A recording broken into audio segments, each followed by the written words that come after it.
So, we all know we have a major problem with increasing loss of biodiversity. Globally, we've had a 68% decline in wild vertebrates since 1970. Nationally, we've seen 44 million fewer nesting birds since the 1960s. That's a loss of 20%. But to focus more locally, we've also seen severe loss of biodiversity. A large loss of birds which are carnivores and piscivores, and a 96% decline in swifts and starlings since the 1990s. But the survival of the natural world is inseparable from our own. Wild spaces with a wide range of species diversity are necessary for all aspects of our lives. First, they are crucial for climate regulation. Second, they are a critical part of combating air and water pollution locally and nationally. Third, being exposed to natural spaces increases human health and well-being. Fourth, around 75% of human-grown crops require pollination from insects.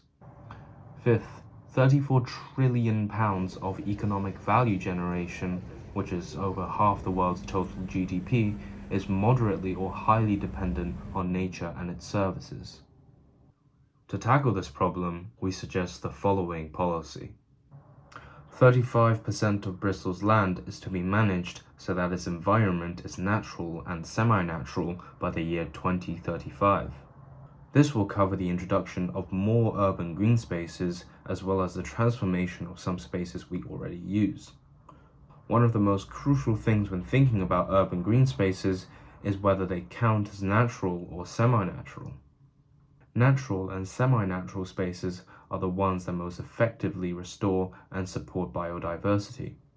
Our policy has two aims to address this: increasing biodiversity in already available urban green spaces, for example Durden Downs, and creating new urban green spaces. For both these aims, we suggest using species of plants native to Bristol and the surrounding area.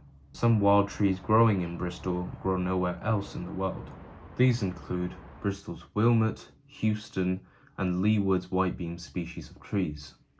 We suggest using Bristol's own ancient woodland Leewoods as a temple of diversity when replanting or creating new woodlands.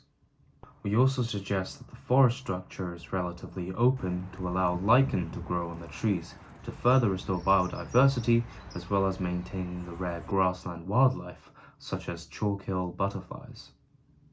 Both of these aims should include and be designed with the citizens of Bristol. Planting should be done alongside community groups and volunteers, as this fosters a connection between the residents of Bristol and its green spaces. During these planting sessions, the residents will be encouraged to also use native plants in their gardens through education and free native plants. To summarize, the policy is that 35% of Bristol's land will be natural and semi-natural by 2035. So how will we know if this is successful? We are planning on using 3 methods to measure this. Firstly, there will be field trips from the universities every year surveying the same 1 kilometer by 1 kilometer sites using quadrats to track the changing biodiversity of the areas from 2025 to 2035. Secondly, continuing the surveys of Bristol's bird population between 1st of April and 15th of May, and once again before the 30th of June.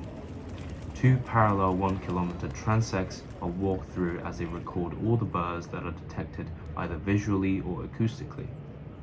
We will then use statistical tests such as the t-test to assess whether there is a significant difference in the mean number of birds recorded before our policy was put into place. We will also use and compare species richness over time, which we will calculate from the data we've collected.